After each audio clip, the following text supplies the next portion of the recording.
Today's story is titled The Stranger Who Sat Beside Her During a Blackout Never Left Her Mind. Hello everyone, before we begin today's story, I have a small favor to ask. Please hit subscribe and turn on the notification bell so you never miss our channel's new videos.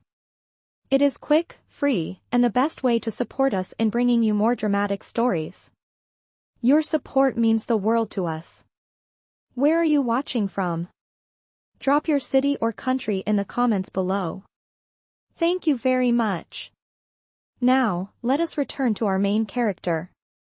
The storm had knocked out power across Manhattan, leaving the city glowing only with the silver of rain and the flash of lightning.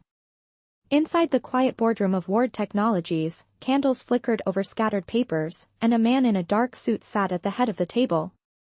Ethan Ward, 32, CEO and the youngest tech millionaire in the city, tapped his pen against a thin stack of documents, a marriage contract. Across from him, Maya Lopez sat nervously, her rain-damp hair clinging to her face. She was a freelance photographer, broke, and one notice away from eviction. She never imagined she would be sitting across from the same man who once sat beside her during that blackout in a downtown theater. They had met by accident, in the dark, their hands brushing when the lights went out. They had talked about dreams and fear and hope, never seeing each other's faces. She thought she would never hear from him again until tonight. "Mr. Ward," she began, her voice trembling, "this cannot be real." Ethan's gaze was calm, steady, but beneath the confidence, something desperate flickered. "It is real," he said. "And temporary. I need a wife before the board meeting on Monday." Maya blinked, her heart hammering. "Why me?" "Because you are the only person I have met in years who saw me without knowing who I am," he said quietly. "You spoke to me like I was just a man, not a millionaire. I trust that." The wind howled outside. The candles shivered. He slid the papers toward her. "It is a 6-month agreement. You will be compensated fairly, and your debts will be cleared." Maya's eyes dropped to the words printed on the page, contractual marriage agreement. The ink seemed to blur with her rising pulse. "You do not even know me," she whispered. "I know enough," Ethan said, his tone soft but firm. "You have kindness. You have honesty. I need both right now." She looked up at him, the glow of candlelight softening the sharp edges of his jaw. For a fleeting moment, she saw not power, but loneliness. And maybe, just maybe, she saw a reflection of her own. "Why can you not find someone else?" she asked. "Because everyone else wants what I have," he said. "You are the only one who never asked." Silence stretched between them. The rain outside softened into a steady rhythm, like the ticking of a clock. Maya exhaled slowly, her fingers brushing the pen. "And when it is over, we walk away," Ethan said. "No one gets hurt."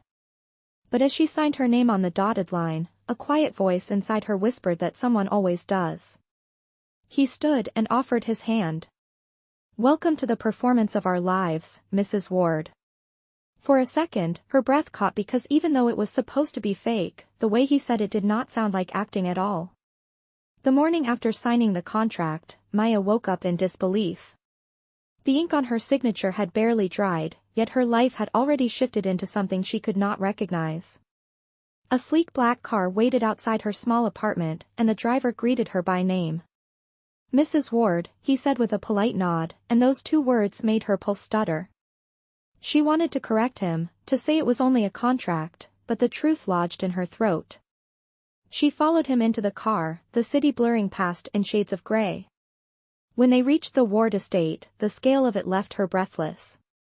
The mansion stood like a modern fortress, steel, glass, and quiet perfection. Inside, marble floors reflected the morning light, and everything smelled faintly of sandalwood and coffee. Ethan was waiting near the staircase, already dressed in a dark tailored suit, expression unreadable. "Good morning," he said evenly. "From now on, this is your home." Maya nodded, clutching the strap of her camera bag like armor. "I will only stay until the agreement ends," she reminded him. "That is the plan," Ethan replied, but his gaze lingered a moment longer than necessary. Later that day, a woman named Claire, Ethan's executive assistant, appeared with a folder of instructions. "Your first public appearance will be tonight," she said briskly.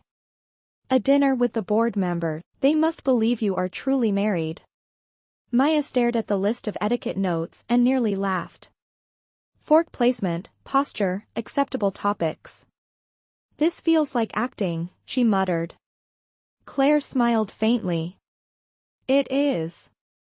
But the stakes are very real." Hours later, stylists transformed her. The reflection in the mirror did not look like a struggling photographer anymore. Her hair was swept into soft waves, her dress an elegant midnight blue. When she stepped into the grand hall, Ethan paused mid-call. His eyes flicked from her face to the pendant resting at her collarbone, a small silver camera charm she had refused to remove. "You look," he stopped, searching for a word. "Different," he finished, his voice quieter.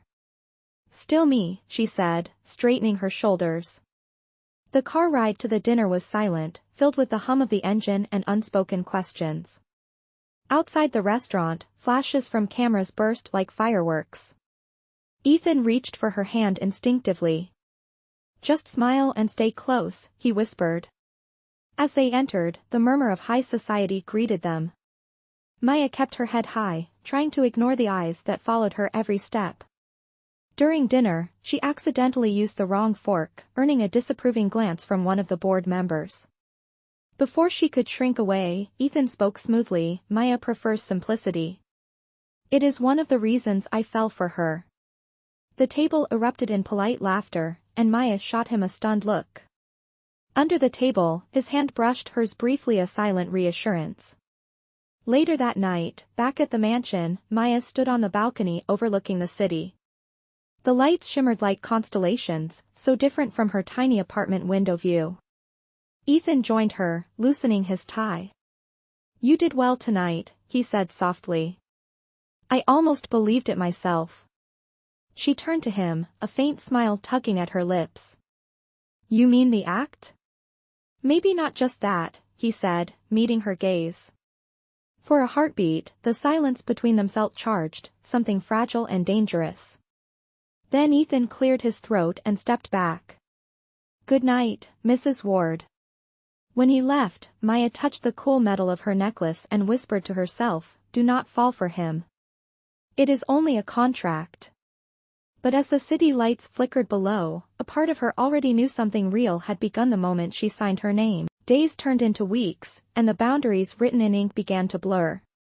Maya's mornings started with coffee in the glass kitchen that overlooked the garden, while Ethan read financial reports beside her. They rarely spoke at first, but silence slowly became comfort instead of tension. The mansion no longer felt like a stranger's world, it became something quietly familiar. Each morning, Ethan's housekeeper left fresh flowers on the table, and Maya began capturing them with her camera. When Ethan saw her prints one afternoon, he paused. "You took these?" She nodded, expecting indifference, but he surprised her with a quiet smile. "You see beauty where most people only see background." That was the first time she saw him soften. Still, their agreement hung between them like glass, clear, fragile, ready to shatter. One evening, Claire informed them of a charity gala hosted by the Ward Foundation. It was their first major appearance as a couple. Maya's nerves spiked, but Ethan assured her, "It is just another performance." That night, the ballroom shimmered with chandeliers and music. Cameras flashed as they entered hand in hand. Maya whispered, "Everyone is staring." Ethan leaned close. "Then let us give them something to look at." They moved through the crowd like choreography, exchanging polite greetings. During a toast, the host praised the Wards for their support. Ethan raised his glass, but before he could speak, the light suddenly flickered and went out. Another blackout. Gasps rippled through the crowd, but Maya laughed softly. "Seems the universe enjoys irony." Ethan chuckled in the dark, his voice closer than she expected. "Brings back memories, does it not?" "The night we met," she whispered. "The night everything changed." For a brief moment, they were alone again, just two voices in the dark. When the lights returned, Ethan's hand was still on hers, and the room burst into applause as if mistaking their moment for rehearsed affection. But to Maya, it felt startlingly real. After the gala, the car ride home was quiet. Ethan broke the silence first. "You handled yourself well tonight." "For a pretend wife?" she teased. He looked at her, his expression unreadable. "For someone who makes me forget it is pretend." The words hung between them. Maya turned toward the window, heart pounding. The city lights reflected in the glass, and for the first time, she saw their silhouettes not as strangers, but as something closer. The next morning, Maya found a note beside her breakfast meeting postponed. "Join me for a walk in the garden." Outside, sunlight poured over marble fountains and trimmed hedges. Ethan was waiting, his jacket off, sleeves rolled up, a softer version of himself. "I rarely come out here," he said, hands in pockets. "Too many meetings. Too little peace." She smiled, camera in hand. "Then today you are my subject." He laughed quietly, letting her take photos. She caught him mid-laugh, unguarded, human. When she lowered the camera, their eyes met, and something unspoken passed between them. Later that night, while editing the photos, she paused on one image, Ethan looking straight at her, not the lens. She zoomed in, heart tightening. The man in that photo did not look like someone pretending. She whispered to herself, "You are breaking rule number 3. Upstairs, Ethan stood by the window, looking at the same garden where she had photographed him. The contract had rules, but none of them warned how real loneliness could feel. And though neither of them said it aloud, both knew that what started as performance was slowly becoming something that could ruin them or save them. Autumn came quietly, painting the garden of the Ward estate with gold and rust. Maya's world had changed again, but this time it was not the mansion or the title that consumed her thoughts, it was Ethan. Their days had become effortless in ways neither expected. He started joining her for breakfast instead of hiding behind morning meetings. She brought light into rooms that had known only silence. Yet both were too careful to name what they felt. One crisp evening, Ethan invited her to join him at a business retreat in upstate New York. "It is only for the weekend," he said, almost casually. "Appearances matter." Maya agreed, unaware that this trip would blur the last line between duty and desire. The retreat sat on the edge of a lake surrounded by pine trees. The air smelled of rain and cedar. When they arrived, photographers swarmed, calling out, "Mr. and Mrs. Ward, over here." Ethan slipped his arm around her waist. "Smile," he murmured. She did, though her pulse raced. Inside the glass lodge, the atmosphere was formal but intimate. Executives, investors, and their partners mingled under amber lights. During dinner, Maya accidentally spilled a bit of red wine on her napkin, and one of the guests, a sleek woman with perfect posture, smirked. "Not used to these dinners, are you, dear?" Before Maya could answer, Ethan replied evenly, "My wife has nothing to prove to anyone here." The table fell silent, the woman looked away, and Maya felt an unexpected warmth bloom inside her chest. After dinner, they stepped outside. The lake mirrored the moon, still and perfect. Maya wrapped her shawl tighter against the cold. "You did not have to defend me," she said softly. "Yes, I did," he replied. "People forget that kindness has nothing to do with status." She looked up at him, moonlight tracing his features. "You are not what people think," she said. "Neither are you," he whispered back. The silence that followed was heavier than words. Then, without planning, without reason, Ethan reached up and brushed a strand of hair from her cheek. She froze, but did not pull away. His hand lingered for a heartbeat longer than it should have. "We should go back," he said, but his voice lacked conviction. Later that night, the rain began to fall, soft at first, then harder. Maya stood by the window of their shared suite, watching the droplets streak down the glass. Behind her, Ethan spoke quietly. "Do you ever regret signing that contract?" She turned to him, her eyes searching his face. "Sometimes," she said honestly. "But not tonight." The power flickered once, twice, and then went out. Another blackout, as if the universe insisted on reminding them of where it all began. In the dark, Maya heard Ethan move closer.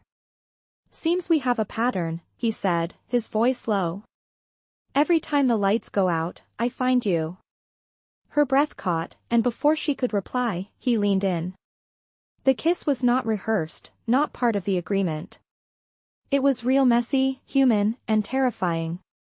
When the lights returned, they both stepped back, breathing hard, eyes wide.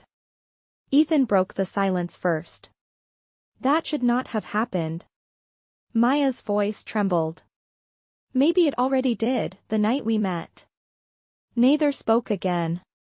Outside, thunder rolled across the lake, and somewhere between lightning and silence, both realized the same thing: their fake marriage had just crossed the line into something dangerously real. The week after the retreat was a blur of silence and stolen glances.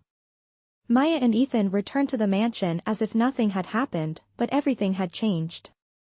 The air between them carried something raw and unspoken. Maya tried to lose herself in photography, yet every image she developed seemed to reflect him. One evening, while she was editing photos in her studio, Claire appeared at the door holding a sleek tablet. "The board is planning a surprise anniversary dinner," she said carefully. "They want to celebrate your 6-month marriage." Maya froze. "Our 6 months are almost over?" Claire nodded. "Next week. After that, the contract dissolves unless renewed." When Ethan returned home that night, Maya confronted him. "Is it true? The contract ends next week?" Ethan hesitated. "Yes. That was the deal." Her throat tightened. "And after that, we pretend it never happened?" He met her eyes, then looked away. "It is better that way." The next days passed in tension. Ethan buried himself in work, while Maya avoided him. Yet fate had its own plans. At the anniversary dinner, the Ward ballroom glittered with press cameras and investors. Maya wore a silver gown, her smile practiced, but her heart breaking. Ethan approached her just before the event began. "You look beautiful," he said quietly. "Thank you," she replied, her tone cool. "Let us give them the performance they paid for." As the night unfolded, Ethan raised a toast. "To partnership," he said, glancing at her. The crowd applauded, flashes exploding around them. Then a journalist suddenly called out, "Mr. Ward, is it true your marriage is just a contract?" The room went silent. Maya's pulse spiked. Ethan opened his mouth, but before he could speak, another voice cut through the smooth voice of Victor Lang, one of Ethan's rival shareholders. "Seems the fairy tale is just good business," Victor said loudly, smiling for the cameras. Whispers rippled through the crowd. Maya stood frozen, humiliation burning her skin. Ethan stepped forward, jaw tight. "That is enough, Victor." "Oh, come on," Victor sneered.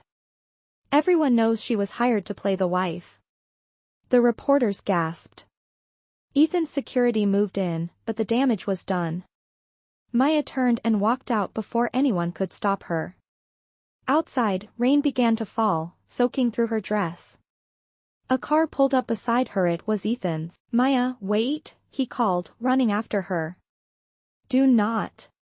Just do not," she said, tears mixing with the rain. "Was it all a lie?" "No," Ethan said, his voice breaking. "At first, maybe it was. But not anymore." "Then why did you stay silent in there?" she demanded. "Because if I admitted the truth, the board would strip me of everything I have built," he said helplessly. "I would lose my company." She shook her head. "You already lost something far more important." Maya turned and walked away into the downpour, leaving Ethan standing alone beneath the streetlight. Back inside the ballroom, cameras still flashed, but the fairy tale had crumbled. That night, Ethan sat in his office staring at the empty chair across from his desk. Her camera bag was gone. Her laughter no longer echoed in the halls. For the first time in years, the silence he once loved felt unbearable. He opened the drawer, pulled out the original contract, and looked at her signature faded slightly from age and touch. "You were never just a deal," he whispered. But words could not undo what pride had broken. Outside, the storm raged on, as if the sky itself mourned the love neither of them had the courage to claim. Days slipped into weeks after the disastrous anniversary dinner. The tabloids feasted on headlines about the fake marriage of the year, and Maya vanished from public sight. She left the Ward mansion without a word, returning to a small studio apartment above a cafe in Brooklyn. It was nothing like the glass palace she had left behind, but it was hers. She spent her mornings developing photos and her nights staring at the city skyline, wondering if Ethan ever looked up at the same stars. Ethan, meanwhile, was drowning in the consequences. The board of Ward Technologies was furious about the scandal. Victor Lang was calling for an emergency meeting to remove him as CEO. Ethan showed up every day, expression unreadable, but the light that once burned behind his eyes was gone. Claire, ever loyal, tried to help. "You could fight the rumors, Ethan. Tell them the truth." He shook his head. "And destroy her privacy? I have done enough damage." That night, alone in his office, Ethan opened his laptop. On the screen was an unfinished presentation for a foundation project Maya had once suggested, a photography program for underprivileged kids. He stared at it for a long time, then made a decision. The next morning, a press release went out: Ward Technologies funds new art center in Brooklyn. Reporters assumed it was corporate charity, but Ethan knew better. It was the only apology he could give. Days later, Maya arrived at the address on the flyer she had found slipped under her door. The sign above the door read, "The Light We Share, sponsored by Ward Technologies." Inside, sunlight streamed through wide windows, illuminating a wall of framed photos. Her photos. Every image she had ever taken while living at the mansion had been printed, curated, and displayed with her name beneath them. Children and parents walked through the exhibit, smiling, pointing. Maya's throat tightened. "He did this," she whispered. Behind her, a familiar voice answered softly, "You once said every person deserves to be seen. I wanted them to see you." She turned, and there he was. Ethan stood in the doorway, looking tired but human, his suit gone, sleeves rolled to his elbows. "Ethan," she breathed, unsure whether to cry or run. "You should not be here." "The press, let them talk," he said. "I came to tell you I am sorry. Not as a CEO, not as the man who offered you a deal, but as the man who broke it." Her eyes filled with tears. "Why now?" "Because when you left, I realized something," he said, voice low. "The company can survive without me, but I cannot survive without you." She shook her head, torn between anger and love. "You cannot just appear and fix everything with grand gestures." "Then tell me how," he said. "Tell me what to do, and I will do it." The silence stretched. Finally, she spoke. "You could start by being honest. About what you feel." He took a slow step forward. "I love you, Maya. No contracts. No pretending." Her heart pounded, but before she could respond, cameras flashed outside. The press had found them. Maya stiffened, panic flooding her chest. Ethan turned toward the crowd gathering outside the glass windows and did something no one expected. He took her hand, pulled her close, and said clearly, loud enough for every microphone to catch, "This is my wife. She always was." The reporters erupted, shouting questions, but Ethan only looked at her, eyes steady. Cảm xúc căng thẳng, đôi mắt nói điều chưa dám thừa nhận. On 11 Scandal Moment Newspaper Headline Reflection. Maya đứng trước cửa tiệm, ánh sáng neon phản chiếu dòng báo fake ma scandal. Cô nhìn xuống nhẫn bạc trên tay, ánh mắt pha giữa đau và tự trọng. Ảnh 12 Symbolic Cloud City View. Maya đứng một mình ở ban công tòa nhà, cầm tách cà phê, nhìn bình minh phủ lên Manhattan. Phía xa, bóng Ethan bước tới mở, không gió mặt, không có nụ cười. Chỉ cảm giác hy vọng và định mệnh chưa khép. Tổng thể phong cách hình ảnh tôn màu xanh thép vàng nhạt nâu cà phê phối qua vết xì hoàm. Ánh sáng chuyển dần từ lạnh có Portwood sang ấm emotional Cornetino. Trang phục Maya giản dị, về sau thanh lịch hơn Ethan luôn tối giản, tinh tế, biểu cảm không poser, chỉ hành động tự nhiên ánh mắt kể câu chuyện. Bạn muốn mình viết phong mô tả chi tiết cho từng ảnh chuẩn để đưa vào AI imitator thao linh này không? Nếu đồng ý, mình sẽ xuất 12 phong mô tả cinematic chuyên nghiệp cho bạn đúng style Mỹ, ánh sáng khung hình độ cảm xúc. Sơ đầu tiên viết cho tôi một poem để tạo ảnh nhân vật nam chính mang trang phục phù hợp theo kịch bản.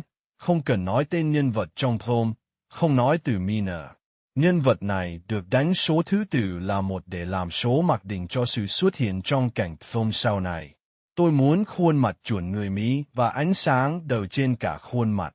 Poem tạo hình mỗi nhân vật phải có đầy đủ chi tiết và mô tả từ 80 đến 100 từ tiếng Việt. Phong cách cinema, không có ai khác trong khung hình ngoài nam chính. Mỗi poem viết thành một đoạn không xuống dòng và để nội dung poem trong cặp dấu ngoặc vuông. Ví dụ 1. Nội dung poem. Không trả giá cót, giờ son, Vnet, lưu ý poem viết bằng tiếng Việt. Assistant 1. Một người đàn ông Mỹ khoảng 33 tuổi, vóc dáng cao, vai rộng, khí chất điềm tĩnh và thành đạt. Anh mặc vest xanh than vừa vặn, áo sơ mi trắng cổ mở nhẹ, không thắt cà vạt, gợi vẻ tự tin nhưng không khoa trương. Mái tóc nâu sẫm được trải gọn ra sau, ánh mắt sâu và có chiều suy tư. Gương mặt góc cạnh, làn da sáng, ánh sáng chiếu đầu trên khuôn mặt tạo cảm giác trung thực và chuyên nghiệp. Phông nền là văn phòng hiện đại với ánh sáng ban ngày nhẹ nhàng kiểu phim điện ảnh. Không có ai khác trong khung hình. Hơi nước từ ly cà phê bay lên tạo hiệu ứng mờ nhẹ. Nền sau là cửa kính phản chiếu ánh sáng thành phố. Góc quay trung cảnh, ánh sáng chiếu đầu trên cả hai khuôn mặt. Phong cách cinematic chân thực như poster phim tình cảm hiện đại. 1,2 user ok. Viết tiếp 8 prompt để tạo ảnh 1 đến 8 theo outline 9 phần không để lộ cái kết. Yêu cầu viết mỗi prompt theo đúng format prompt là để số thứ tự prompt và nội dung trong cùng một cặp dấu ngoặc vuông, sau đó nối vô dấu và viết số của character xuất hiện trong cảnh.